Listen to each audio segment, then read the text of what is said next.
Mother suggested. It is Mercury retrograde, so we're gonna blame it on that because stuff was set up until we had to change the room. So thank you for bearing with us. And to start, I will introduce myself. My name is Daniela Guerrero Rodriguez. I use she, they pronouns. I am of European, Indigenous, and African ancestry and a settler here on the lands of the Musqueam, Squamish, and Tsleil-Waututh peoples. And I'm the Director of Education at Groundswell. We also have Samita Manghas, who uses she, her pronouns, and she will be in the chat in case you have any questions about tech or anything else. Be sure to reach out to her. We also have Paula, which some of y'all might have seen in past events. She usually does a lot of the hosting. She would have been here with me today, but she fell sick today. I'm just getting out of being sick. So we're managing that as well. And so she won't be with us today. And I will actually, no, we're not doing that, but there will be translation happening today. So you will be hearing from 2 different languages. If there's any clarification, perhaps drop it in the chat if you can't hear for whatever reason. And today, if you want, one of the things that we encourage is to have a multi-sensory experience and just be comfortable wherever you're at. Today I'm at home, I have my water with me and my snacks. And if you have candles that you like or a comfy blanket or whatever, we encourage you to just be comfortable as you unlearn with us today. And also some of y'all might have bought tickets for the event. We just want to let you know that 100% of those proceeds go to the Yarrow Society that's here with us today with Bev, Miss Ma, and Minnie. So if you want to know more about them, you can check out the Yarrow Intergenerational Justice Society. I'll drop the link. Actually, it's in the chat already. Thank you, Samita, if you want to learn more about them. And I will do a little land statement today, just situating ourselves on the land that we're on. So I'm at home today. Usually I'd be at the Groundswell office. So I thought I would cover a little bit of the lands that hold me here in downtown Vancouver's West End and hold Groundswell, which is in the Chinatown area of Vancouver's downtown. So about 20 minutes north of me is where the village of Hue Hue once stood. It's a 3,000-year-old village, home to Musqueam, Squamish, and Tsleil-Waututh folks. The village was named for a ceremony that was called Hue Hue, meaning masked dance performance. It's located in what we now call Lumberman's Arch, which is located in so-called Stanley Park. And it had longhouses that measured 60 meters long by 20 meters wide, and each housed over 100 people. As Vancouver developed and the area was designated to become a park, the residents were forcibly removed and had to find places to relocate to. In the mid-1800s, a group of those displaced families that had intermarried with Hawaiians who had come here to work at Hastings Mill bought a large piece of property along the coast of the southwestern entrance of Stanley Park, much of what is now known as Cole Harbor, and they called it Kanaka Ranch. Kanaka is a Polynesian word that means people. The Hastings Mill was the first commercial operation in the area that would become known as Vancouver. It's south of Cole Harbor, just past Gastown, in what is today known as the industrial area, the downtown east side. The sawmill was where people worked. The Hastings Mill School is where they sent their kids. And the Hastings Mill Store is where they shopped. Much of what we know today as Vancouver grew out of this sawmill. The people of Kanaka Ranch and Hue Hue continued to fight for their recognition. And in 2010, the local names and stories of many of the area's began to enter public discourse. Today, most kids will be able to tell you that we're on stolen land, and they know the names of the original stewards of this land, and they can tell you some of their stories, something I couldn't have said at their age. Groundswell is located just a few blocks south of where that mill once stood, in what is now Chinatown. The mill was the center of town, and Chinatown was on the outskirts. Due to anti-Chinese racism, this was the only place many could settle. Many supported themselves by doing the jobs that the men working at the mill were unable to do and that their wives were unwilling to do. Chinatown today is a bustling area full of Chinese heritage where you can walk down most streets and on any day see beautiful baskets of food used for centuries in Chinese cooking. Just one block past Groundswell is Hogan's Alley, a neighborhood established by Black immigrants who arrived from California in the early 1900s by way of Victoria. It was a working class neighborhood brought together due to anti-Black housing discrimination in other areas of the city. In the 1960s, residents from there were displaced due to urban renewal projects. In recent years, though, there has been a significant effort to commemorate the neighborhood and the stories of those that live there, including folks like Jimi Hendrix and the railroad porters and the members of the African Methodist Episcopalian Fountain Chapel. So, as we think about unlearning and social change today, we can reflect on the drastic changes that have occurred in Vancouver over the past 200 years, the stories that have made it into the history books, the stories that we've learned as kids, and the stories that we now have to reckon with. We get to write these stories for the next generation. And so as we think of that privilege, we get to reflect on what do we need to unlearn? How do we unlearn it? And who do we unlearn it with in order to create the social change that we want for ourselves and the next generations? And I will now introduce some of our speakers, and some folks will introduce themselves. So we have Madhura here today. She uses she, her pronouns. Madhura is a storyteller by nature and a design researcher by nurture. Her practice is rooted in commitment to designing and sharing tools, frameworks, and brave spaces that can hold individuals, groups, and relationships through difference, discomfort, grief, change, and ultimately growth. She is also intimately aware of the ways in which our ability to move through these experiences is intertwined with how and how deeply we were taught to love. To that end, love is both method and the madness that underpins all of her bodies of work.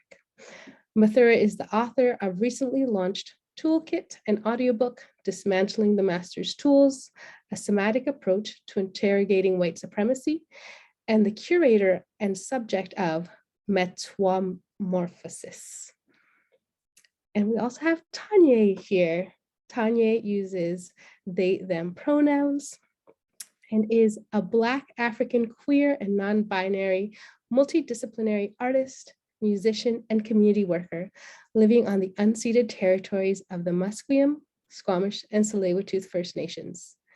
They were born in London, England, the belly of the beast and the stronghold of imperialism, colonialism, and racial capitalism, and proudly trace their ancestral line to the lands known today as Nigeria and Zimbabwe. Tanya is a proud member of the Defund 604 network and Cops Out of Schools, organizing in the pursuit of the abolition of police, prisons, and the end of state violence and repression. So I'm super excited to hear from the other speakers as well, as you have chosen to introduce yourselves.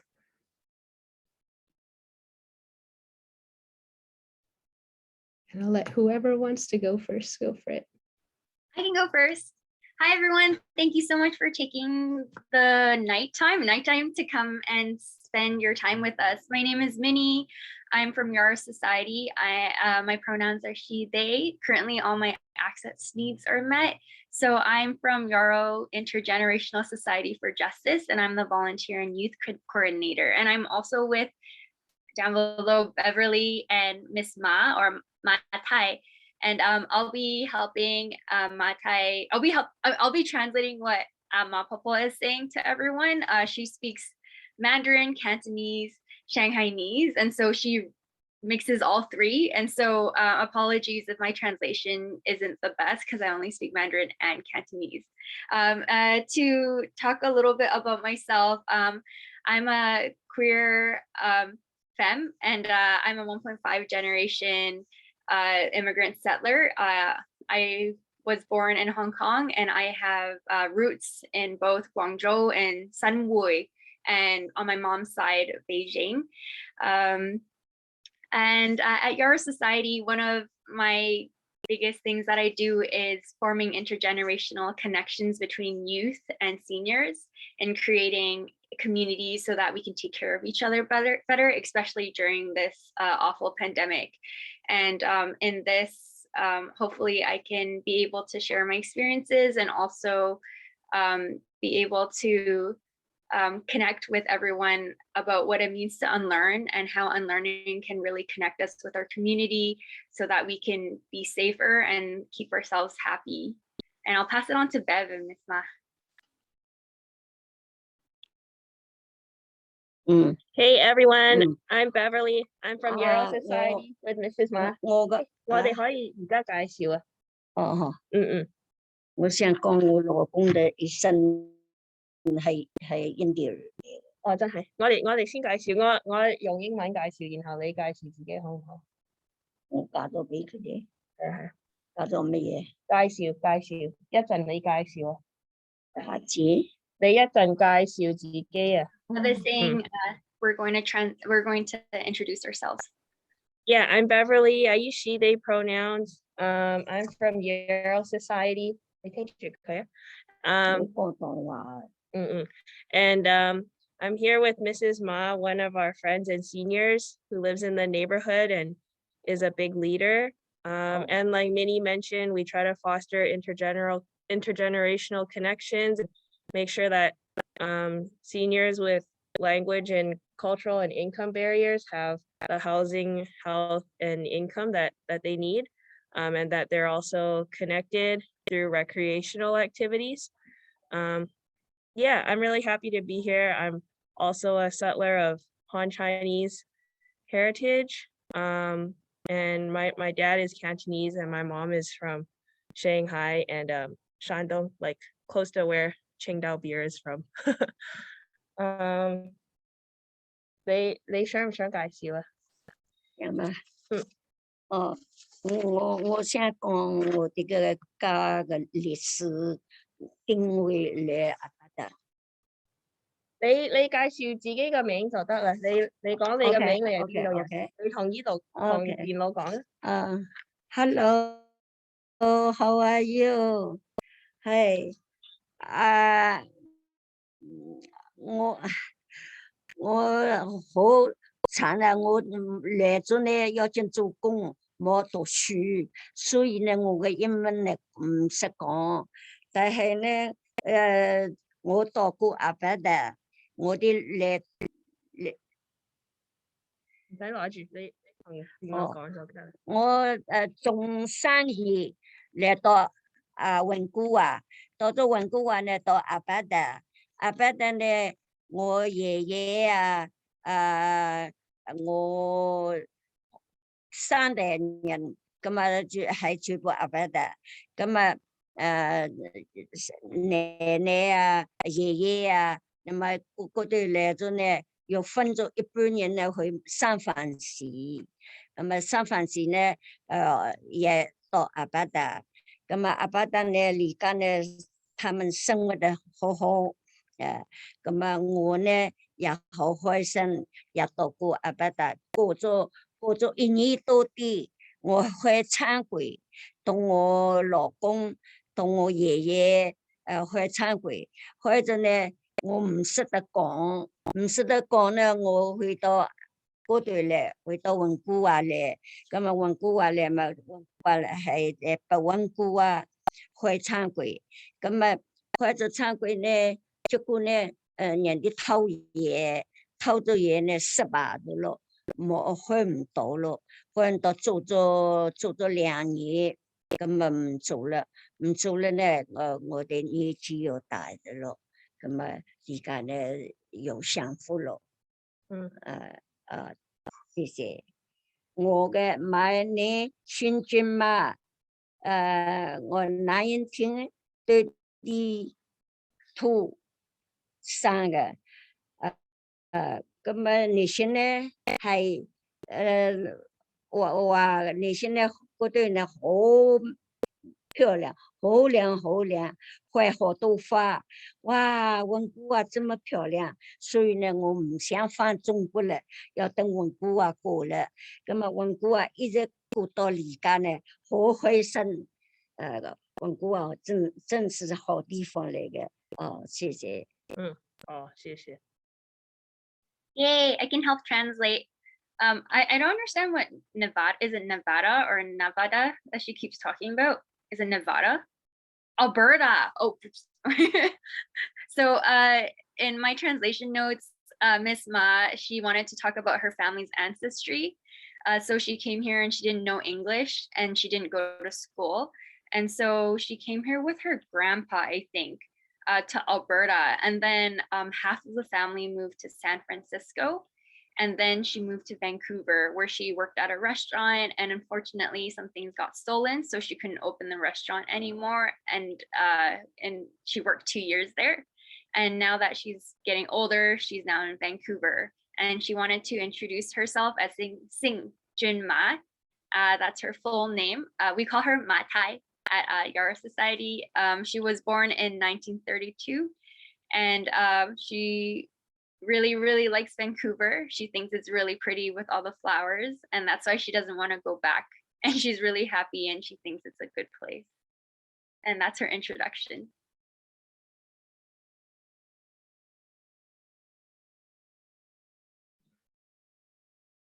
Thanks so much for that, Minnie and Miss Ma.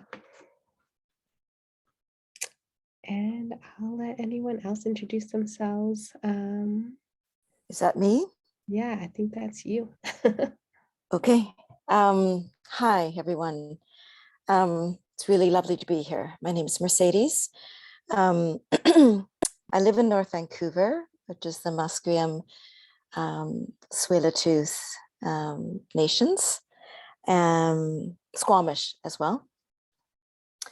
And my ancestry, I call myself, I identify as mixed race, and what that means for me is I, on my maternal side is Irish, French, and Danish, and on my paternal side is African American and Indigenous, the Choctaw people in the southern United States. So I come from many bloodlines, and I was reflecting, about this introduction that I've often thought about, how all of my ancestors, what they had to survive so that I can just be here in this moment. And that being someone who identifies as mixed race, there's beauty and complexity to how all of that arriving happened. I'll just put it that way. And how all of the arriving happened, some of it by choice, some of it by force, and some of it the people needed another place to go. It was untenable where they were living. My practice, I work as a psychotherapist in private practice. Prior to being a psychotherapist, I was a theater artist for many years. And that's a big part of what also influences my identity. And I'm also a writer. And in my private practice, one of my large influences is an embodied practice. A somatic experiencing is one of the things I'm trained in. And one of the reasons that I'm arriving in this space in regards to unlearning and social change is a understanding, a knowing that, and I share this knowing with many folks and many folks here, that in order for change to happen, it must be fully in our bodies and fully in our collective bodies and fully in our ancestral bodies, and us to be able to feel connected to that, so the discomfort of change doesn't overwhelm us, so that we can sustain it and start and understand what our role and what our roles may be in the world that we want to see, and the world that we want to offer the folks who come after us. I'm just thinking of anything else I want to say. I think that's all I'm going to say right now. So thank you very much. Thank you, Mercedes. And do you want to start us off with the meditation right away? So first I'll just say is that this is an invitation. So anything that I say that you don't want to do, don't do it. If you want to do something different that feels good for you in this moment, right? So this is merely an invitation, an offering to help us arrive just a little bit more, in particular in this electronic Zoom space, video space. So just before we connect to breath and body, I just want us to orient just around the video piece, this thing on the screen. I work since the pandemic started. My practice transitioned to online. And so this is part of what I do for myself and with my clients as well. So I'm going to encourage you just to let yourself notice that there's space all around you. There's the screen, but right now I'm letting my eyes go right across my room. I'm in a 1-bedroom apartment and in my living room, but I can see into my dining room space. So just letting your eyes notice that there's something above the screen, that there's space above your head. And if your eyes and neck can do that, if you have that mobility to look up and look to the side. Usually when I do this kind of stuff, it makes me take a breath. You might have a similar experience, and just looking all around, just letting yourself notice that you're not in a box. You are still in your space. You're still in your room, in the world. And that any time during this time, as people are talking, or even if you're talking, that you can let your eyes move around just like we would if we were in real space with each other, so that we don't feel so locked. So just giving yourself that permission to really, look around and move around. So one of the ways that we can be in an embodied place to help us be ready to unlearn is to come into a place of presence. I really love the quote that was on the Groundswell introduction sheet that we all got in our Zoom introduction. This is just part of it. Moving through fear, finding out what connects us, reveling in our differences. This is the process that brings us closer, that gives us a world of shared values, of meaningful community. So that first part, moving through fear, how do we do that? Because fear can feel very immobilizing. And so if we're in an immobilized space, we're not going to be able to engage in fulsome social change. We're not going to be able to connect with each other in a way that feels embodied, where we can be able to be with their full self, to meet ourselves and each other in these difficult corners and places of change, because change does bring discomfort. That's just part of it. So one of the ways is to be able to be present and to notice what is going on inside. And so I'm going to encourage you in this moment to notice that, but also between now and 9 o'clock, I'll invite you to invite yourself back into your body every once in a while, just to notice what's going on in my body. What's going on in my thoughts? Am I checking out a little bit? And there's nothing to correct. It's just noticing, where are you at? So I thought I'd just invite us into some breath, just because we get to be alive and we get to breathe.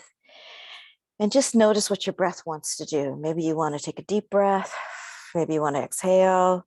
I seem to want to just let my head roll from side to side just a little tiny bit and breathe in. And I seem to want to close my eyes.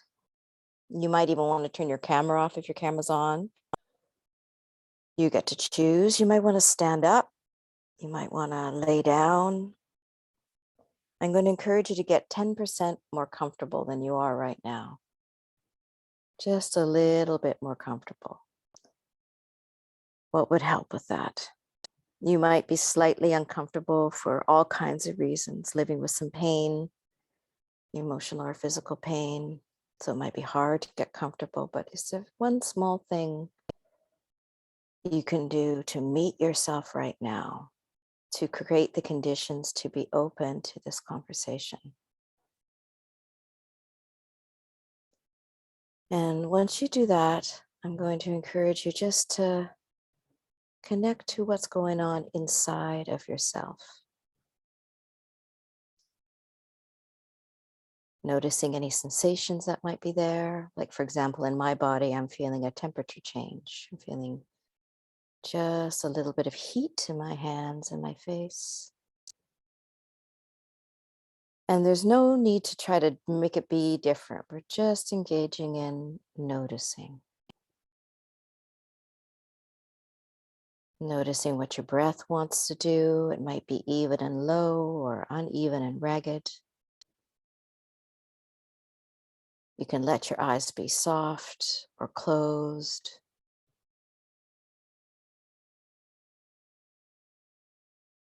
And if the breathing feels hard or a little bit activating, you can just notice the way in which your body is making contact with whatever you're standing on, lying on, or sitting on.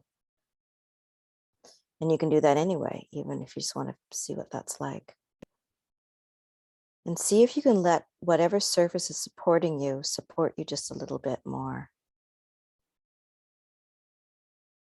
Can you let that chair or that floor or that bed or couch, wall, just give you just a little bit more support?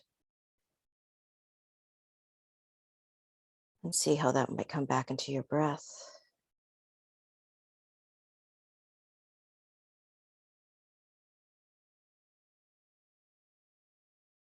And just let yourself observe your breath, maybe for the next 30 seconds or so. Imagining that all of us are in an actual room together, sitting in a circle, breathing. We're forming a wide circle throughout the Lower Mainland, maybe even bigger than that. Breathing in and out together. Grounded and joined in this moment, this evening.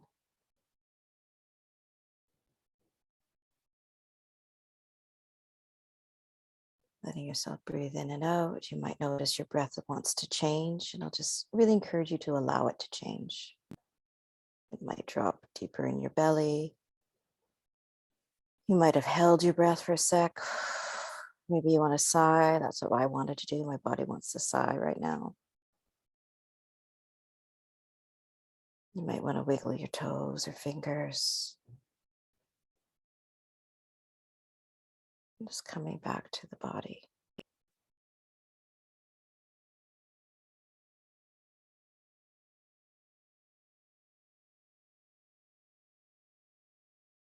So I'm going to encourage you to consider the reason that you're here. Maybe it might come in the form of something that you value or you cherish or you hold dear.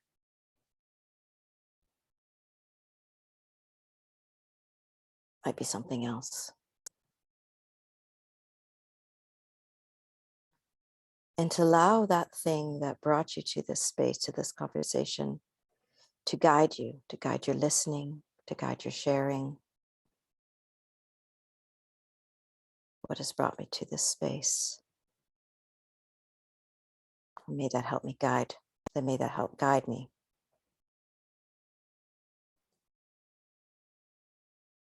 Maybe taking one nice, beautiful breath in and out, if that feels good to do. And then maybe when you're ready to let your eyes come into focus into the space again, just like we did before. not quite to the screen yet, but maybe just taking in your space just one more time. Colors and textures, just slowly letting your eyes, ears,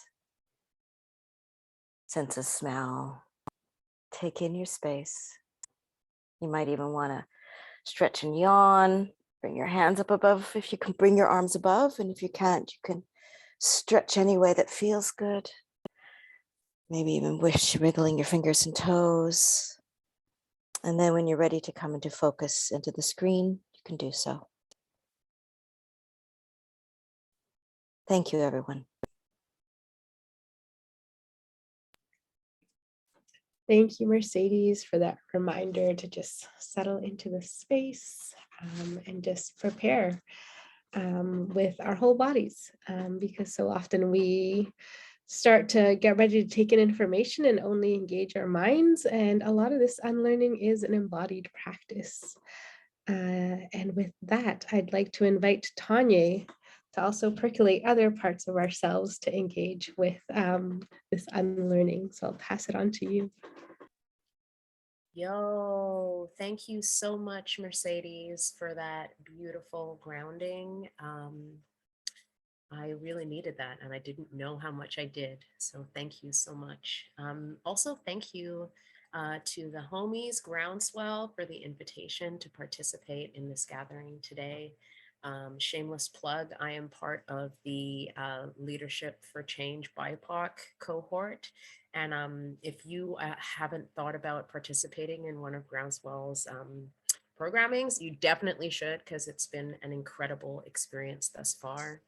And I'm super grateful to be able to share a little bit of what I do. So Daniela introduced me already. My name is Tanya. I use the pronouns they and them. I live, like many of you, in so-called East Van on the unceded territories of the Musqueam, Squamish, and Tsleil-Waututh First Nations. Special shout out to Stalo First Nation, because that's where my baby was born. So I have a real special connection to that language, or to that particular land. My chosen mom's name is Quetzalcoatl. I know Yarrow knows all about Quetzal. They've been able to work with them in the past. And one thing that I've been talking with Quetzal a lot about lately is the idea of justice. Obviously, we live in so-called Canada, where we have a violent and racist and abusive and genocidal police force that is actively undermining the rights of Indigenous folks on these lands. And when I was having these conversations with Quetzal, I was asking them about justice. Like, what does justice look like on Stalo land? How do you approach ideas of conflict? And really what she kept drilling down to me is that it's about relationship. It's about empowering each other to understand where we have gone wrong, and to love each other back into relationship, rather than this carceral punishment-based society that we live in today. And I found that really beautiful, the idea of a justice that's based on relationship rather than ostracization, a justice that's based on coming closer together rather than pushing each other apart.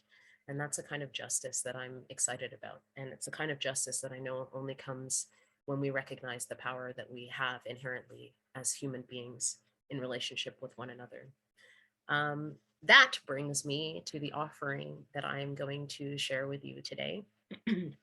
Obviously, I'm joining from my bedroom, so I don't have all my musical instruments and stuff with me, but I'm gonna share with you a song, not instrumentally, a cappella. And this song is called, it's called Russian, but the idea of the song is that the people, i.e. you, not you, just joking, you too, all of us, we have the power. We do not seek control. We're actually fighting for the future to keep our spirits whole. And I think that's why, I don't know about all of you, but that's why I participate in spaces like this. That's why I chose to participate in Groundswell's leadership for social change, BIPOC edition. I'm looking for more opportunities to connect and collaborate with folks that are interested in coming together and cooking up that people power. So this song is called Russian. I'd ask you to click along, but it doesn't work on Zoom, so please don't unmute and click along. It will go terribly. Okay. Yo, well, there's a lot of undercover I should say out loud, but I'm awkwardly uncomfortable and way too proud. I got way deeper biases and I know how to deal with, deathly afraid of not being resilient. Yeah, I want so much for myself in this life, for my family, my elders, because they sure tried to do the best that they could with never knowing they would be on receiving end of so much strife. Things change, but we still stay the same because we got a lot of problems calling out the right names of the architects of this confusion. But that's why we're here with clarity for the movement.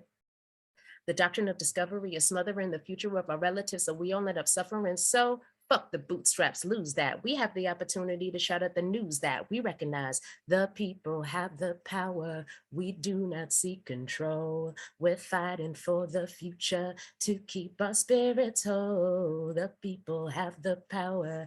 We do not seek control. We're fighting for the future. I said receive the invitation to feedback. You need to whack, eradicate the greed in your beat stacks. I mean that. All we ever wanted is free. It's just the powers that be that leave you choked up, unable to breathe. Hustle interrupted, we'd be rushing to the top, but as it stands right now, we at the risk from cops. This ain't a case of believe it or not. I'm sticking to the evidence. It's all that I got. It's all that I got. The people have the power. We do not seek control. We're fighting for the future to keep our spirits whole. The people have the power. We do not seek control. We're fighting for the future.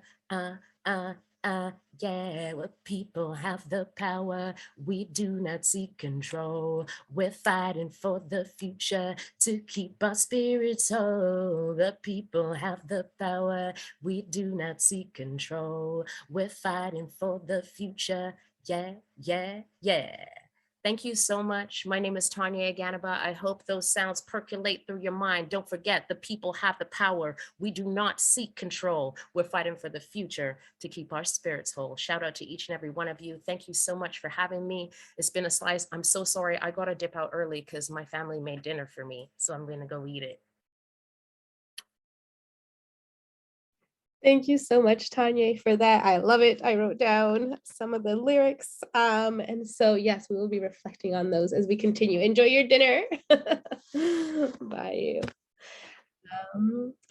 And with that, I know Miss Ma wanted to go through her 16 steps and 24 forms. And after that, I will pose a question to the group. So Miss Ma, I'll pass it over to you. Y'all are muted, Bev.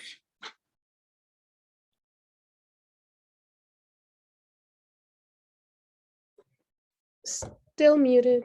嗰條講咩？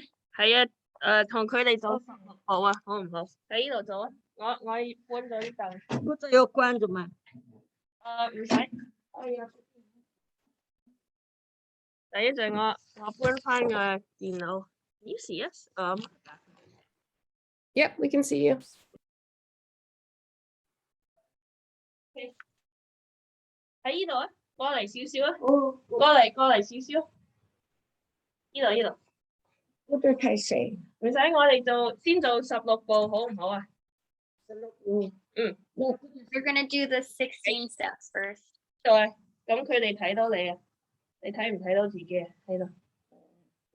OK。我哋大家咧學16步 ，OK。 Today we're learning the 16 steps.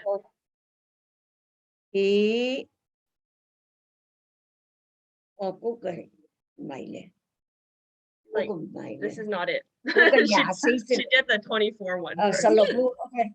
Can you lower it so we can see her feet? 我哋咧 Not possible. Yeah。 睇下你腳啊。OK， 喺呢度啊。係啊，要睇你腳啊。OK， 喺呢度企啊。She's moving the chairs. 喺呢度啊。過嚟喺中間就得啦，呢度得啦。OK，一、二、三、四、五、六、七、八、九、十、十一、十二、十三、十四。哎呀，錯了。一、二、三、四、五、六、七、九、十、十一、十二、十三、十四、十五、十六。 16. 唔使過嚟呢度啊，佢睇唔到你。 Bev says, can you move over so people can see you more? 我要做骨折。係啊係啊係。OK。一、二、 2, Sa- 3, 4, 5, 6, 7, 八、九、 9, 十、 10, 11、 11, 12, 十四、十五、十六。一、二、三、 keeps again. 五、六、七、八、九、十、十一、十二、十三、十四、十五、十六。哇，好一、嘢！二、我改做錯。三、 3, 4, 5, 6, 七、 7, 八、 8, 九、 9, 十、十一、十二。 12, 13, 14, 十 15. 一、二、 1, 2, 3. 再 We had a event where it was a spring event, and then we had music and everyone was dancing, and Miss Ma was showing everyone these moves, and we were in a circle and she tried to teach it to us, but it was really hard. 八、九、十、十一、十二、十三、十四、十五、十六。好嘢！啊，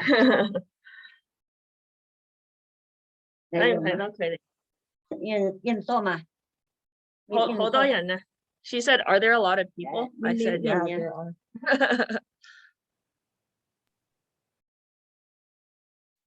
Awesome. Thank you so much, Miss Ma and Beverly. I love that. It reminds me of a phrase that I hear often. The stories are our governance, and thinking about how stories can also be embodied practices. And some of these exercises that get passed on, and how they also teach us how to be in relation with ourselves and with others. So thanks so much for that practice. And with that, I will pose the question to the group, and anybody can answer whenever they want. What is it about the theme of unlearning that made you accept our invitation to join us in this conversation today?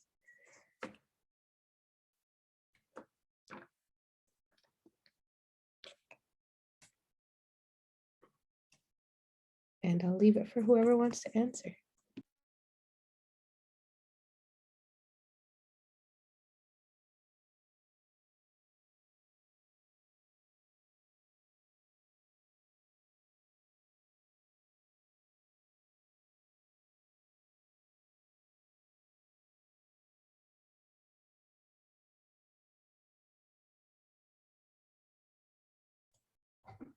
I can share.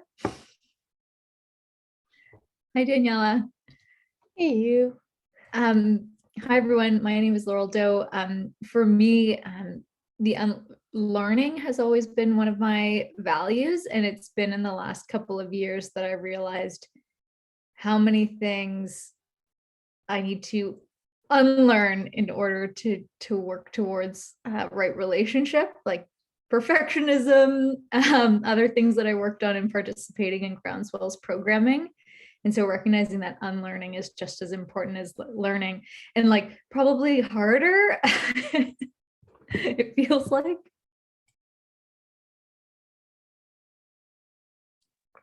Thanks, Laurel. I was wondering, do Mathura or Mercedes, Minnie or Beverly, do y'all have any thoughts as well?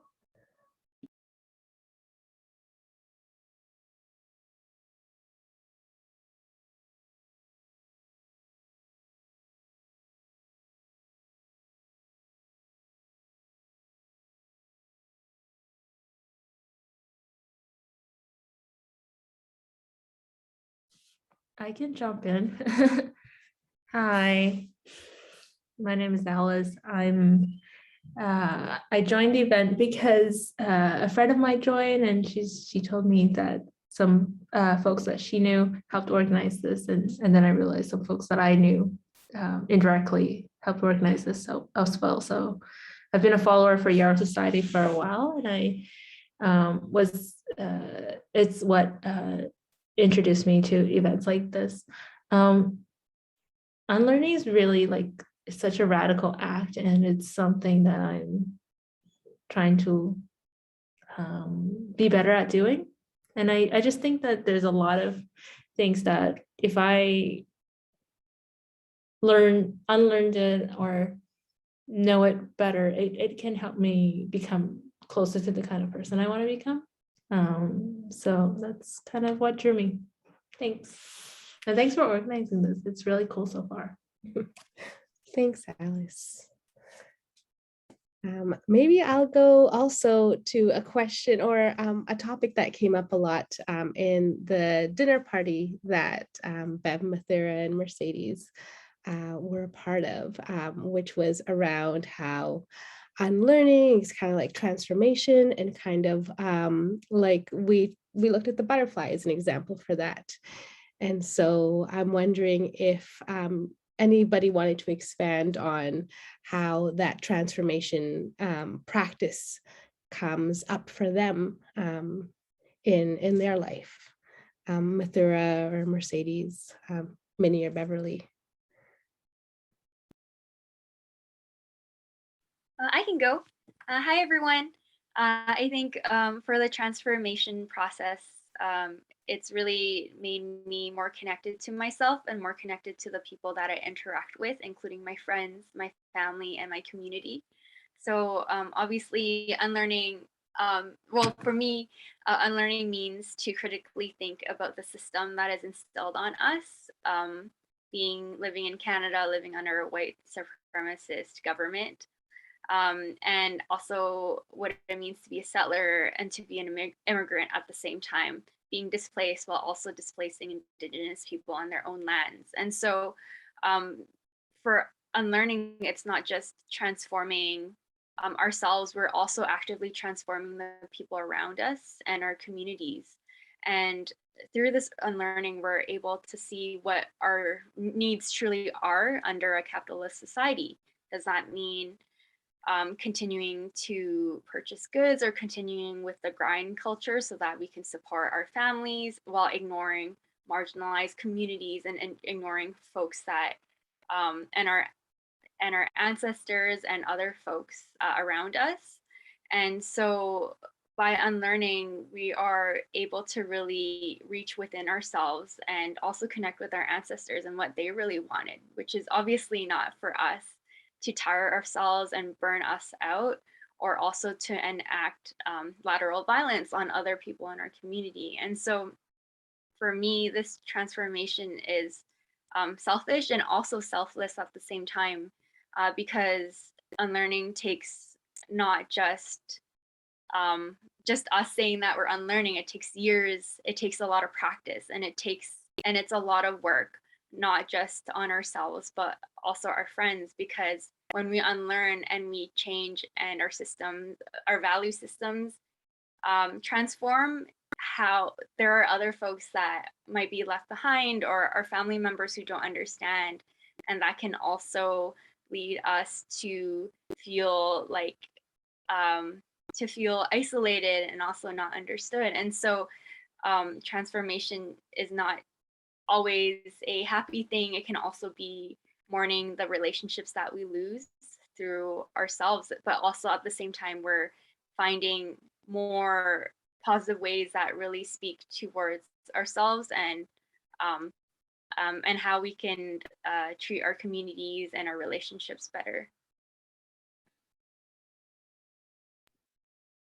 Thanks so much for that, Minnie. That's definitely something that came up at the dinner party where we met with the speakers to discuss, how transformation also makes room for grief and loss, and how things change.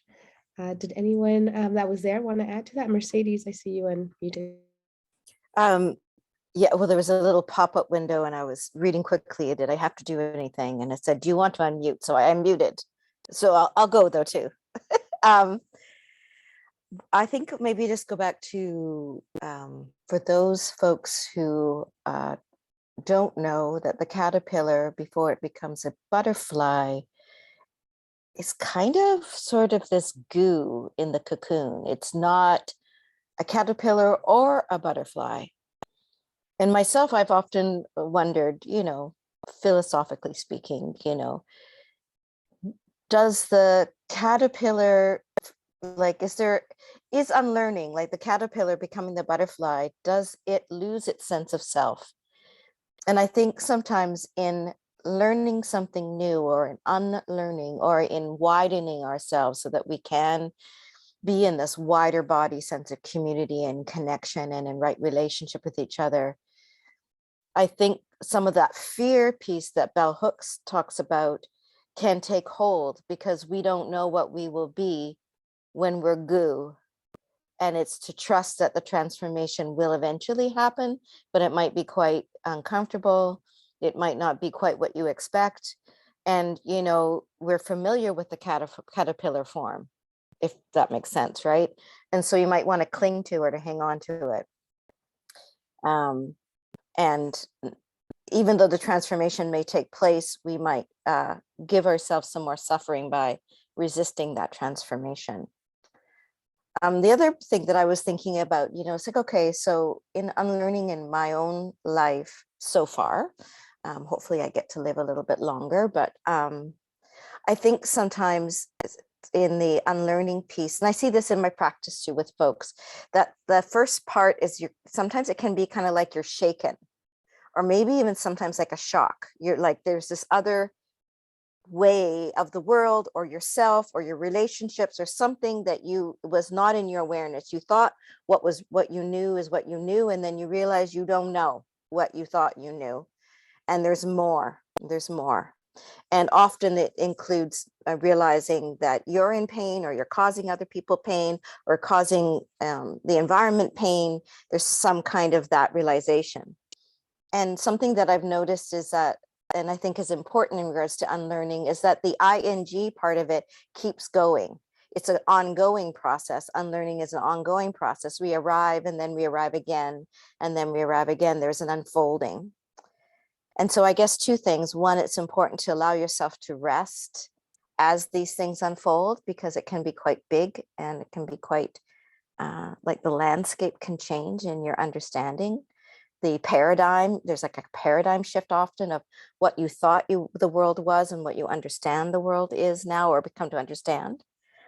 And I think the other part that I noticed in myself, and I've noticed with my friends and clients that I work with, is that at that beginning of the unlearning, you have a feeling that something's different, but it's not quite digested or integrated yet. And so it's hard to articulate it. And it takes time. That integration piece takes time.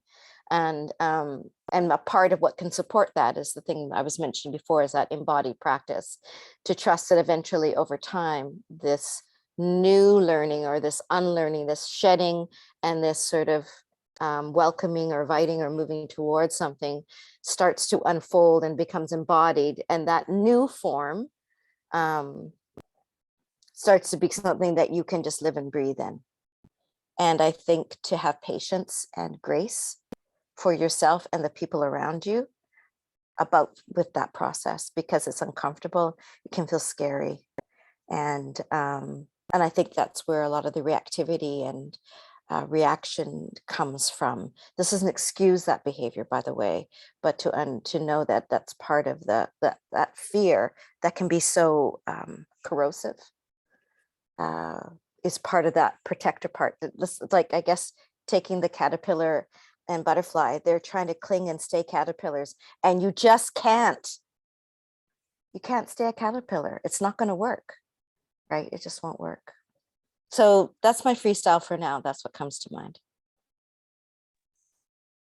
Thank you, Mercedes, for that. We need to move past our caterpillars if we're being pushed that way.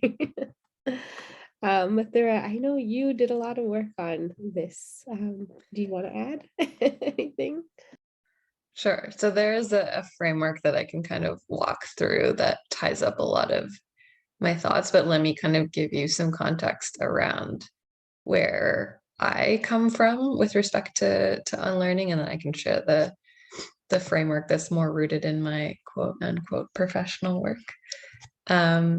But I think for me, kind of tying back to what Minnie shared around like unlearning for her is both selfish and selfless.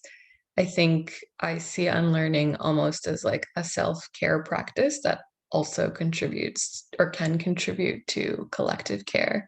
It's almost like hygiene for our beliefs, and what does it look like to essentially like Marie Kondo one's beliefs every once in a while. And for context, like Marie Kondo is almost like an organizing, like Marie Kondo is a person who came up with an organizing method that involved kind of going through things that you own and asking the question of like, does this spark joy?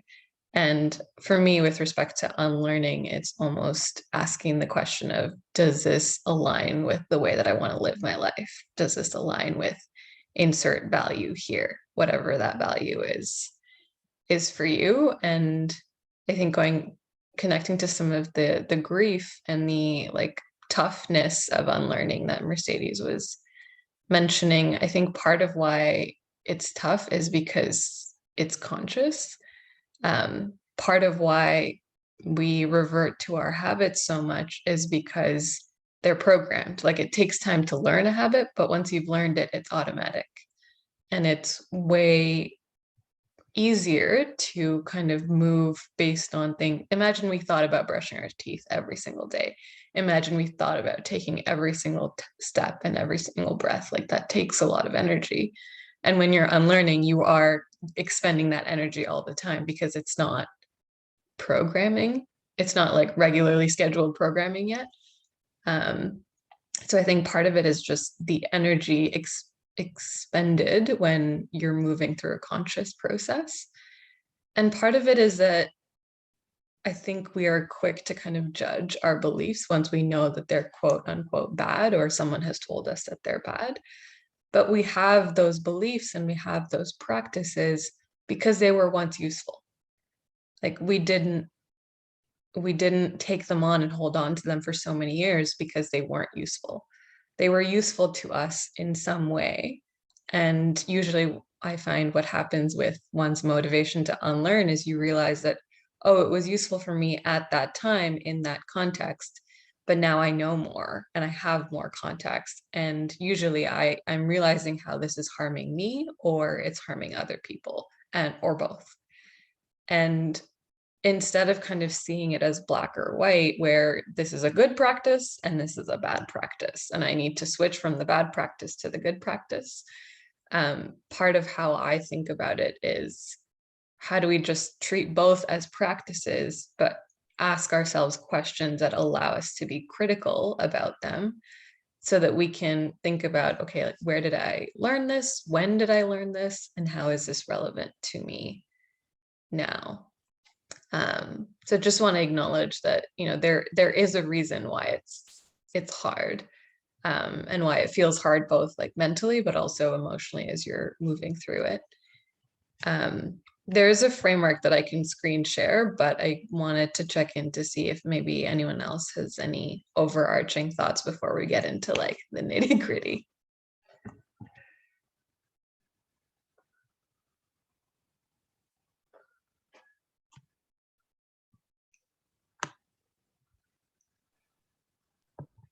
Hello.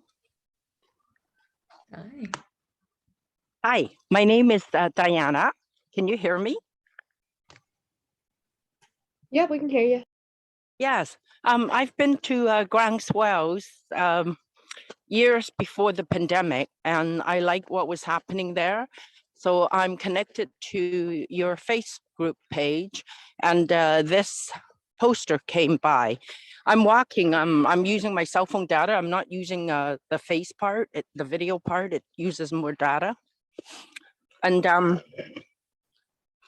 So when I saw your poster, Unlearning, and there was a book, I think it said, Dismantling the Master's Tools. And I thought, okay, if thought of two things. The master's tools are deeply ingrained. I don't know how we're going to dismantle it. It will be a long, long, long journey. The two master's tools benefits a specific group who have advantages, and giving them up or developing new beliefs for that group would be very difficult. And my second piece is, if we are successful or we move towards dismantling the master's tools, what kind of other tools are we going to develop as a community and a group? And what would that process look like? And what would be the tools that we eventually want to create? And those were my thoughts. Thank you. Thank you. And I think, does that lead you into your paradigm, Mathura? I mean, there were some very big questions there, so I don't know that a framework is going to answer those questions, but yeah, just want to acknowledge that this is not a short-term project by any means. And while there are some suggestions within the toolkit around what are some extractive practices that we embody and what are some alternatives to that that we can start to embody, I think you are totally correct in that this is long work, and this is intentional work, and this is collective as well as individual work. So just snaps to most of what you share, and I will share the framework. And I think it's just that it is a framework, and I think when I think of frameworks, it is a tool that we can use to kind of organize some of our thinking, and similar to kind of what's been shared, kind of take what works for you and leave the rest. So I've realized that when I'm confused and or have a bunch of things running through my head, I tend to make a canvas, and this is one of the ones that I've made around unlearning. And for me, a canvas kind of on one page holds the different questions that I have around a particular thing. So with respect to this canvas, which you can find in Dismantling the Master's Tools, part of it is starting off with a piece of knowledge and or a mindset or a belief or a behavior that you want to examine further. It doesn't need to be one that you consider good or bad, just one that you want to examine further. So for using the Marie Kondo analogy, it's like the thing that you pick up and you're like, do I want to keep this or do I not? What are you examining in that moment? And then looking at that particular belief, so it could be perfectionism, it could be like sense of urgency, it could be feeling like this is the right way to do it, and I think this is the right way, and thinking about what was the context in which I either inherited this belief or learned it or picked it up, and where did I learn it? When did I learn it? And from whom did I learn it from? And for some of us, it's a cultural learning. Some of us, we get it from the people who raised us. Sometimes it's our work cultures, our bosses, our friends. And this really helps kind of root it it makes it a little bit more personal. So yes, white supremacy contributes to the norm around perfectionism, and where in your life and from whom in your life was that reinforced. That makes it a little bit more personal for us, and I think that allows us to intervene in a more personal way. The second piece is going back to, this was once useful to you. So part of kind of moving through this belief and deciding whether to keep it or not is honoring the ways in which it has served you. You've kept it for so long because it has served you, probably. And like, what has it allowed you to accomplish?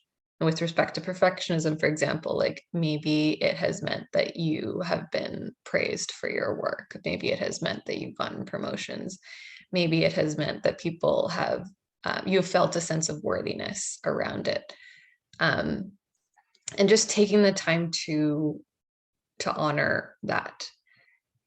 The piece in the middle is around our beliefs and behaviors don't kind of exist in isolation. Usually there's things attached to them, and it's those attachments that make it harder to let go, to unlearn. Oftentimes beliefs have emotions attached to them, which is why when they're questioned, even though we think we're responding from a place of logic, we get angry or we get protective or we want to like defend a particular belief. Some of the emotions could be like shame. I feel shame around my work if it's not perfect. It could be I feel fear in that if my work is not perfect, I feel like I will not be respected within my workplace or within my family, or if I don't do this particular thing in this particular way, I feel like I will be disrespecting cultural norms. What are the identities that you've come to associate with this behavior? Is it like I'm an expert? Is it I am someone who always has the answers? I'm someone who can always fix things. What are the, when you think of like, I am someone who, like, what are the ways in which that sentence is completed for you? And how does that reinforce this belief or behavior? And usually one of the scary things about going down this unlearning rabbit hole is when you start to unwind one belief or habit or behavior, you realize that there's other things that are linked to it. And then it kind of feels like your whole world is falling apart. And I say that because that is such, that waterfall effect is such a landmark of the unlearning process. And part of having a framework is to kind of have a place to put all of those learnings that come up, all of those realizations. And then this third panel is kind of just taking inventory around, if this is something that has served me in the past, like what do I stand to lose by letting this go? And the comment that was brought up earlier around the people who reinforce these beliefs, including some of us in the room, if not all of us in the room, to some extent, we do it because we have something to lose if we stop doing it. And part of what this framework does is let's talk about it. Let's name what we have to lose. And also let's talk about what are the new possibilities that open up if we no longer have these beliefs, if we adopt an alternative one. And the goal by the end of this canvas is just to have a more nuanced understanding of a particular belief. And then you can look at it and say, you know what, this belief actually like still serves me very well. I'm going to keep it. It doesn't serve me at all. I'm going to leave it. And or most people land somewhere in the middle. Like there's parts of this belief that benefit me, and this is how it benefits me, but I need to like draw boundaries around it, or I need to be more aware about this part of it because that's what causes harm. So yeah, that's just one way of thinking about unlearning. And I spoke about it in very vague terms, but I think it's best used when you have a particular belief or behavior that you're working on or want to examine, and then you run it through the canvas.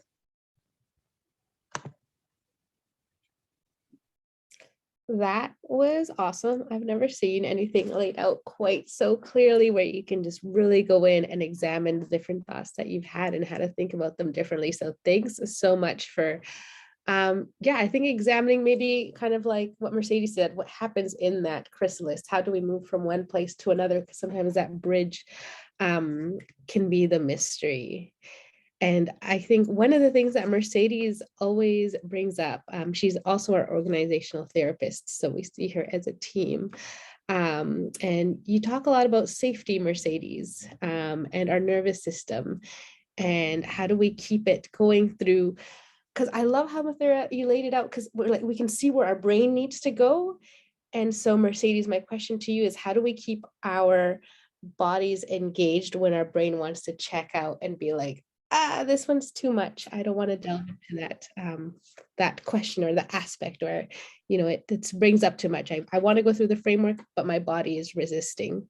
What tips do you have on that? Yeah, I like your question, Daniela. Thank you. It's slow. We need to go slowly. And if it's still too much, that means we have to go slower. And slower actually is faster. We get way more traction and more integration the slower that we go. So even on a, you know, the beautiful way that you've laid out your process, Mathura, doing each of those, you know, you could do it in a sitting, but you also could do that over a week, over a month, right? And come back to it again. And also to be able to set yourself up in a way where you are present with yourself and in compassionate radical acceptance of the ways in which things serve you, because sometimes that can bring up shame, even if you come to like, okay, I think this is the way it has served me, but I can see it doesn't align with what I now understand are my values, what I value or what I hold dear. So that's what I would say, is to be present in our bodies, to allow ourselves to pause. You know, as you said, Mathura, this is not like a flip the switch and everything's good. And that beautiful question that the person on the phone was asking, you know, that.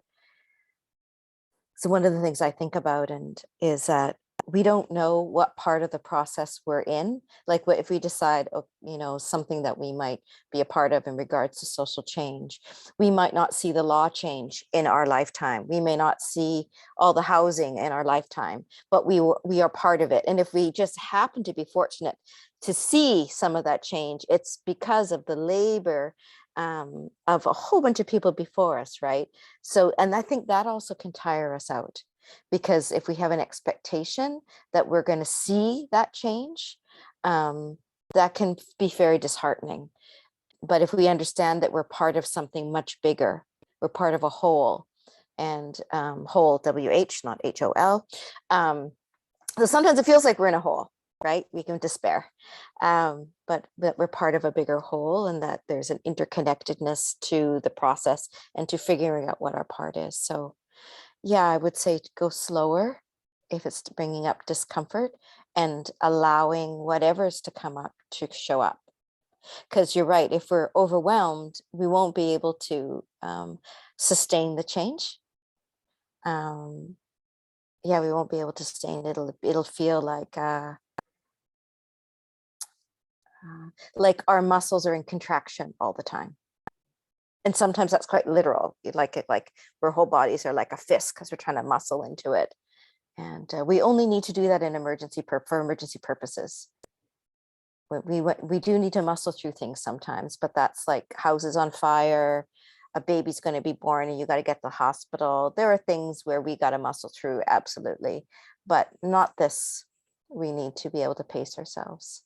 So that's what I would say. Does that feel clear enough-ish, Daniela? Yes, thanks, Mercedes. And I love having you share this as we see Miss Ma move through her steps slowly with time. And I think with that, because yeah, we have the unlearning framework, we have moving through it slowly when we come across that bit of resistance within us. And I think, Minnie, a question I have for you, because you work with an intergenerational group, is sometimes this comes up in conversation in our families, where we might have resistance, and also some of those around us that perhaps grew up in different generations with different understandings of the world might also have resistance to that. Have you had any experience with how you share that, or perhaps you shared in the dinner party some like awesome elders that you worked with who were fighting for the things that they have now learned are important to them? Do you want to add anything to that? Yeah, for sure. We actually talk about this quite a lot at Euro Society. because we have volunteer meetings where a lot of the volunteers come and share their experiences. And a lot of things that they bring up is how do we incorporate social justice and unlearning with our seniors?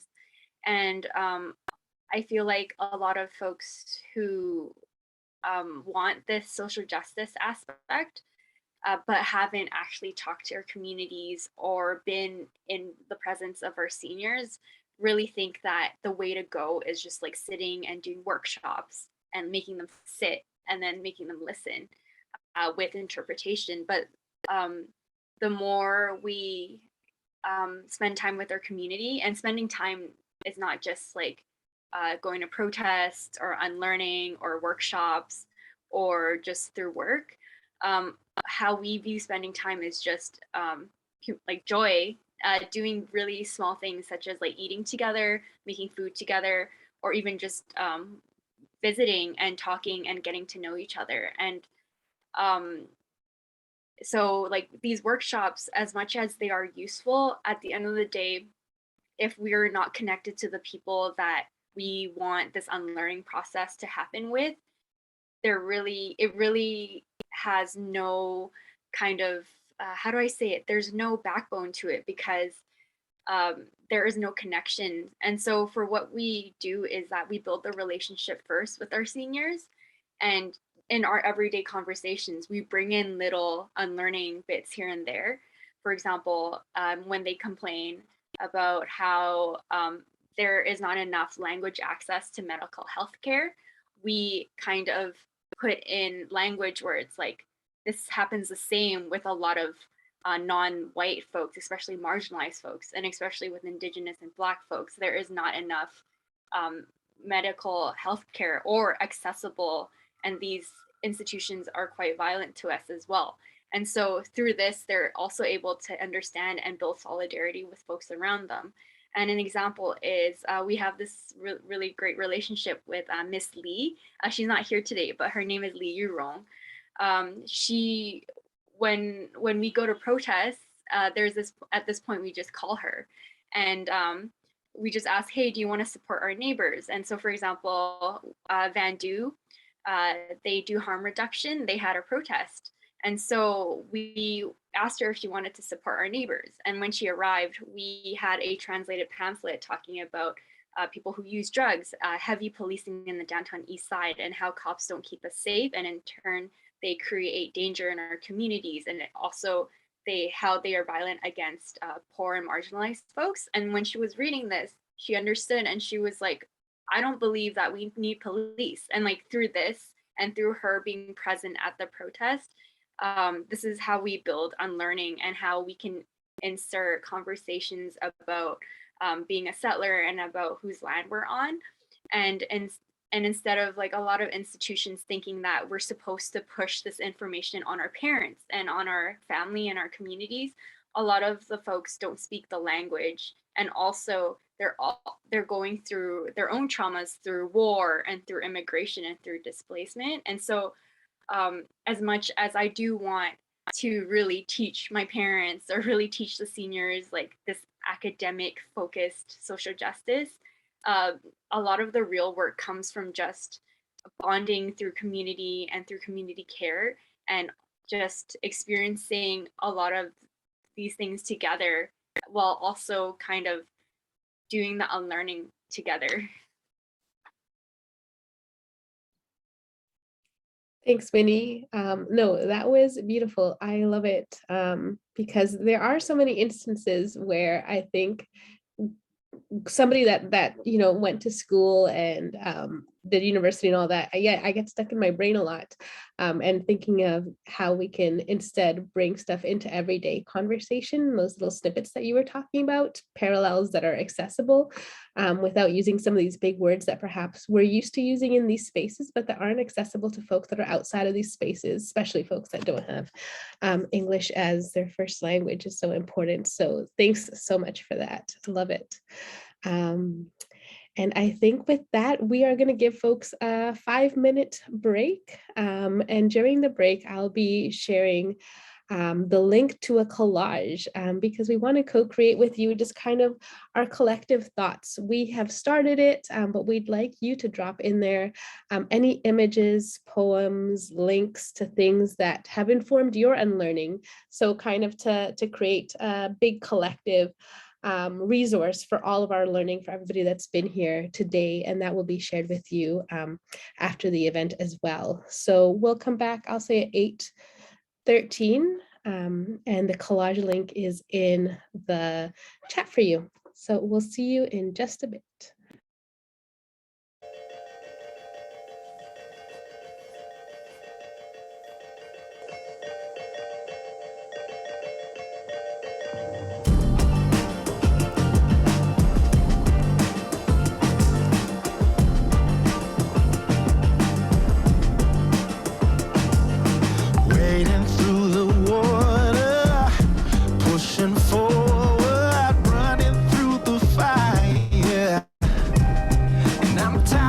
Looking back over my shoulder, but I'm rising up.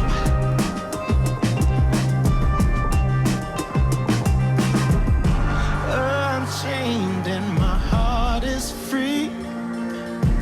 I'm still the man I was born to be. Oh, nothing's ever gonna hold me back. Nothing's ever gonna hold me back. Unchained.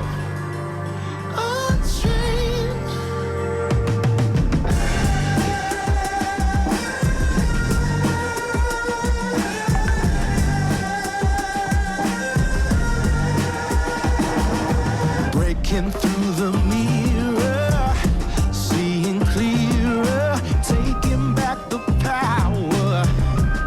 And I hear the sound of whispers all around me. They can't drown me out. No, no, no, no, no. Unchained and my heart is free. I'm still the man I was born to be. Oh, nothing's ever gonna hold me back. Nothing's ever gonna hold me back. Unchained, unchained.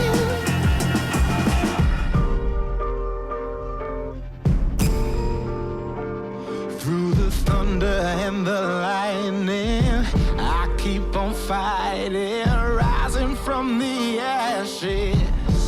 And I'm standing there no matter what comes at me. I'm gonna break these chains.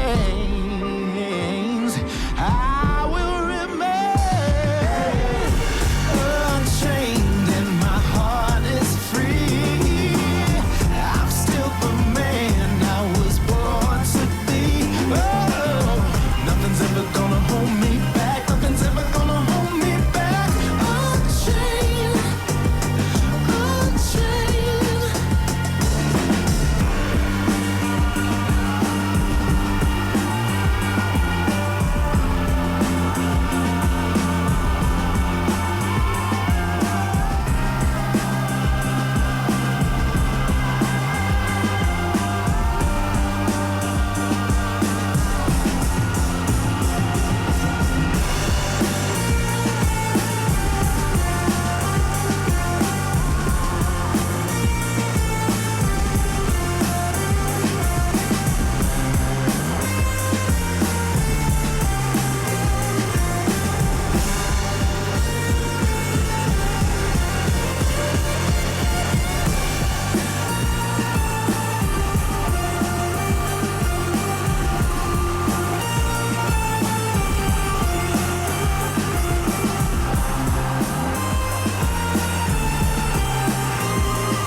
esperándote toda la mañana.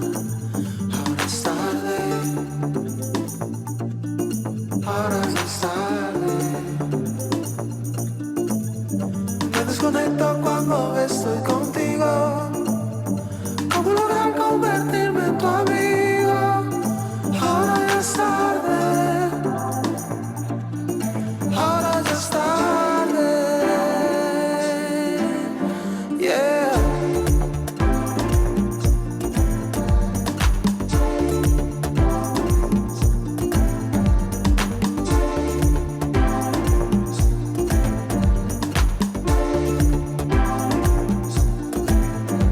Caminando cerca de tu ventana, he estado esperándote toda la mañana. Ahora es tarde, ahora ya es tarde. Me desconecto cuando estoy contigo. ¿Cómo lograr convertirme en tu amigo? Ahora ya es tarde, ahora ya es tarde. Spread your wings and take off through the sky. You just need to have the will to fly. Spread your wings and take off to the sky. You just need to have the will to fly. Yeah.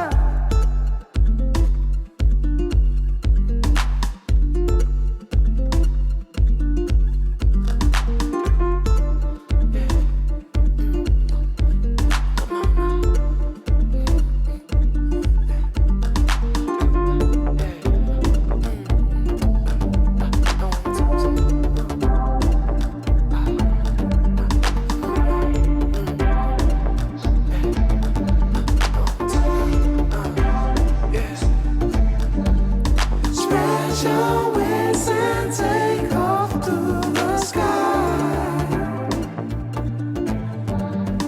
You just need to have the will to fly.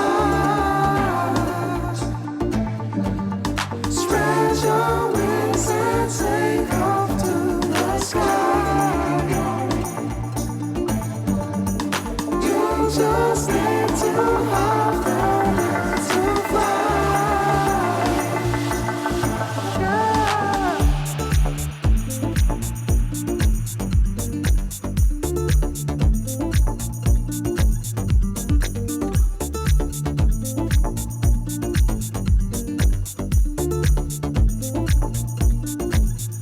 Voy caminando cerca de tu ventana, he estado esperándote toda la mañana.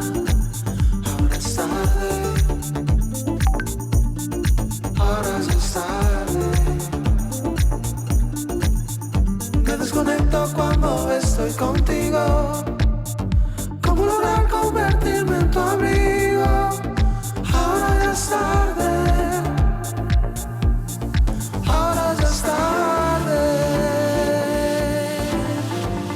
Spread your wings and take off to the sky. You just need to have the will to fly. Spread your wings and take off to the sky.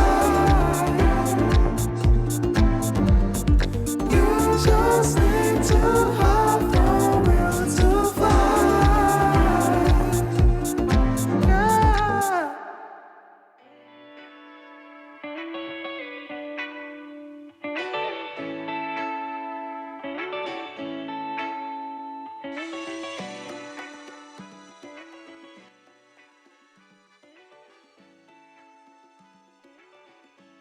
All right, we are back. Awesome. Thanks for the folks that contributed to the collage, and thanks for checking it out, everyone. We love to see everyone's thoughts all on one page and just trying to make this as a collective experience as possible because we're all here. And unlearning happens in a group, like Minnie was mentioning when you were talking about the seniors that you work with. And I'll pass it on to Samita, who had a question. Thanks, Daniela. I'll give you a little break from talking so you can rest your throat. Yeah, so I wanted to share a quote first and then kind of go into a question. So this quote is from Toni Morrison. It's not possible to constantly hone on the crisis. You have to have the love and you have to have the magic. That's also life. Minnie, you briefly mentioned joy when you were speaking before the break. And we also talked about joy at the dinner party when we met last week or the week before. Mercedes, you had mentioned in that conversation how it's important to have a cushion of joy so we can do this work that we want to do, dismantling systems, creating new ones, as a way to build our capacity. This work is important, but it's easy to get lost in it. So I'm curious if you all would like to speak to that a little bit more and share what the role of joy is in your life as you do this work and within your work as well.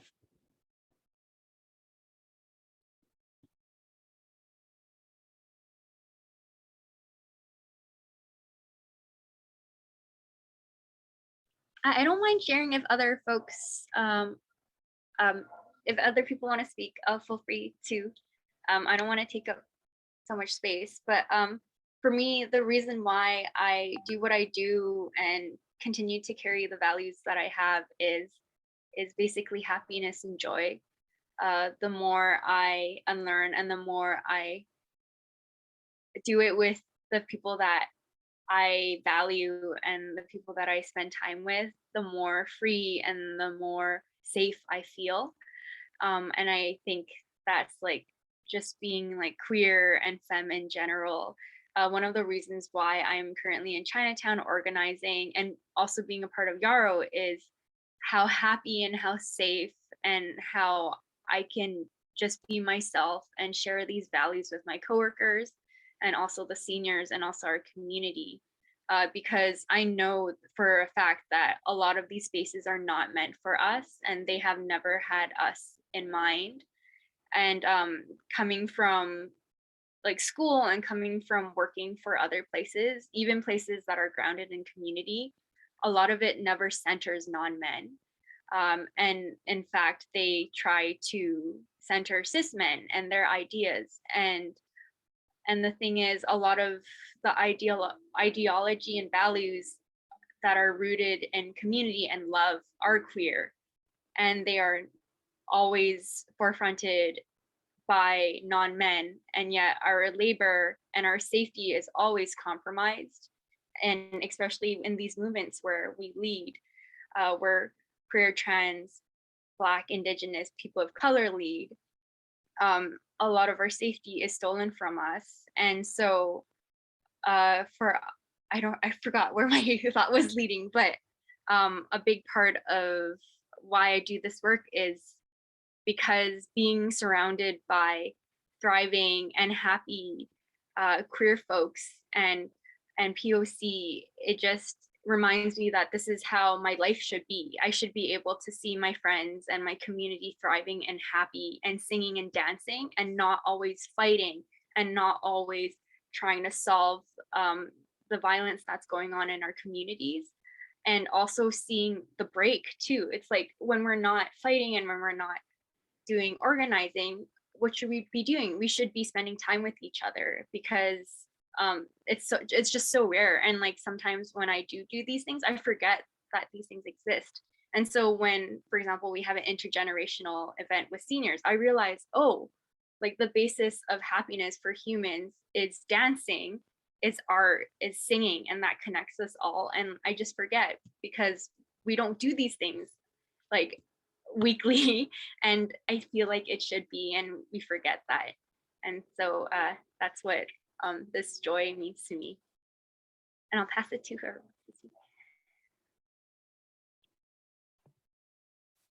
I can pick up on that front, and I think echoing what Minnie shared, being able to be clear on not just what we want to break down, but what is it that we're building toward.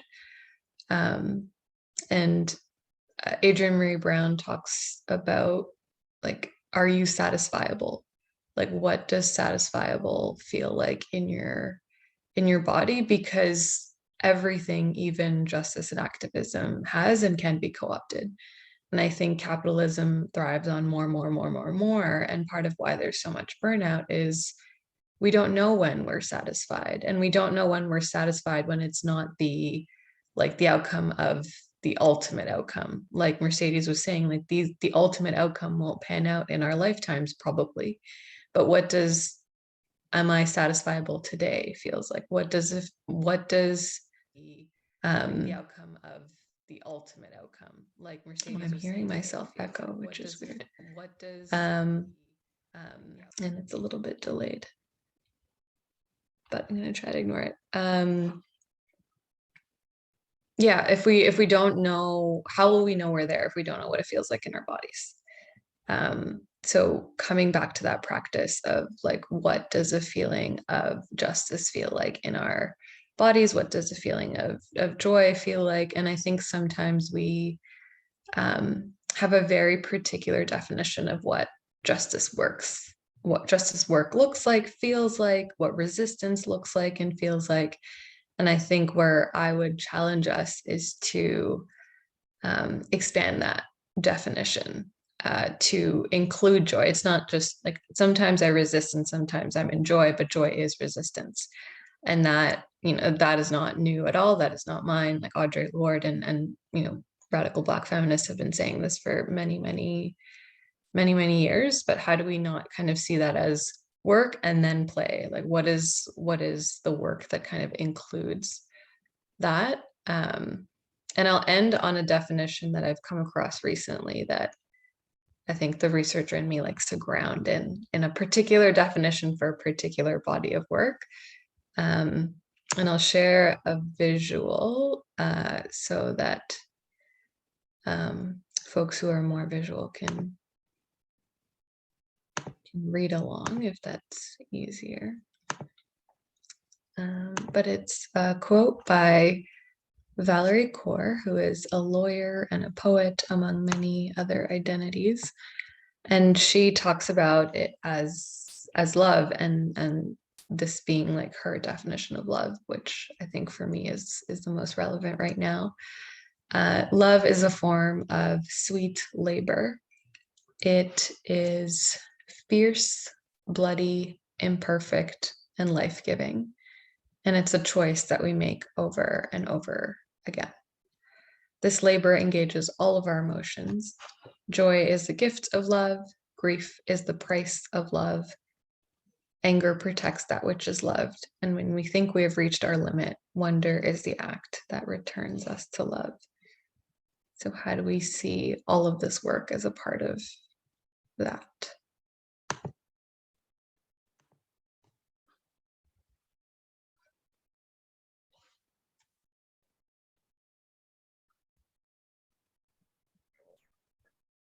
Thank you for that, Mathura.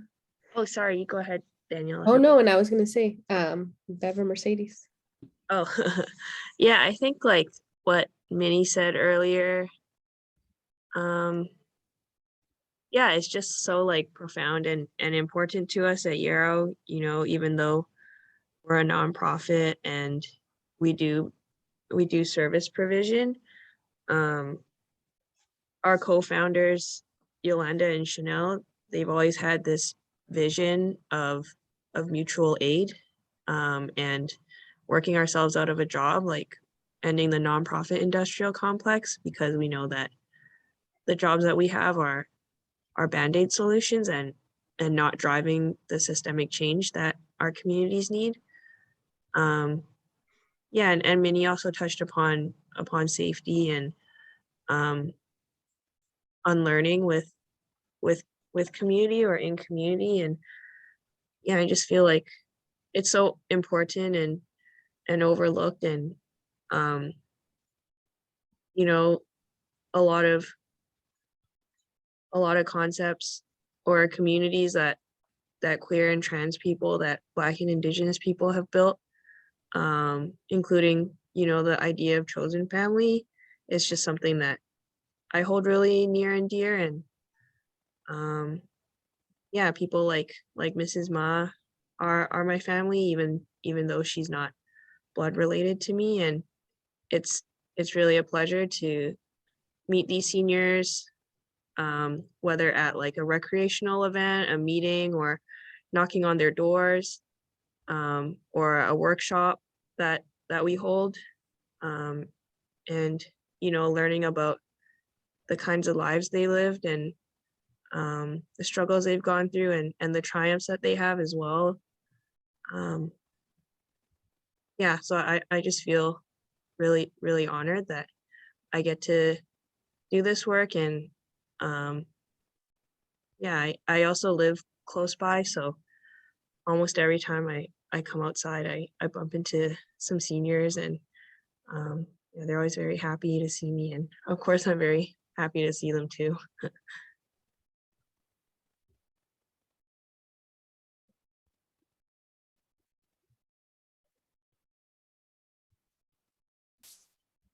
Everything was so beautifully and fulsomely articulated. I don't know if I have really a lot more to add.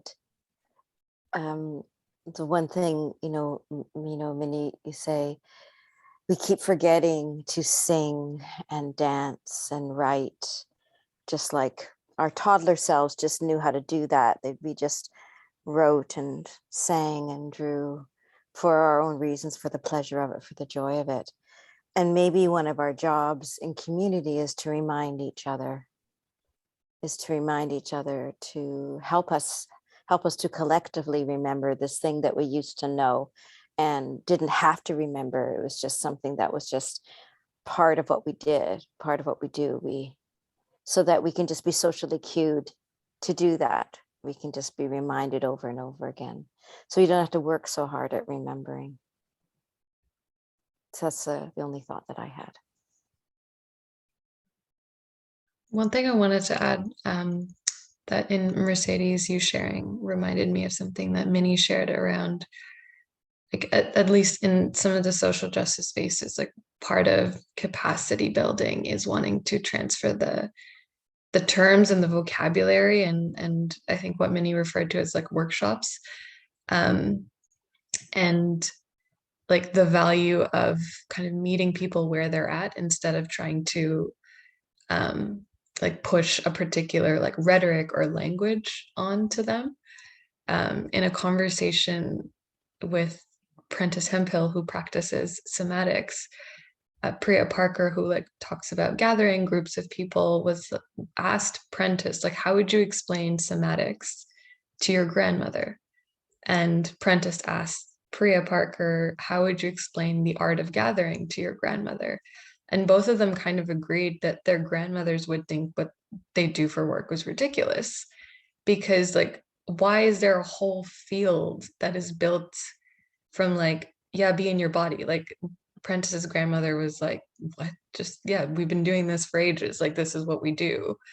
And same with gathering. Like, why do you need to write a book on how you gather? Well, like invite people, like do the things. Like we've been doing it for forever. And I think part of that is a characteristic of white supremacy culture. Like we're waiting for the legitimacy of our practices to come from this external source, when our grandmothers, our grandfathers, like our lineage, people within our lineages, blood or otherwise, have been doing this forever. And going back to what Mercedes said, it's the remembering, like how do you bring all of those members within oneself, but also within one's community back into communication, so that we're not waiting for this. We're not waiting for science to tell us that intergenerational trauma is a thing, when people have known this in their bodies for so long.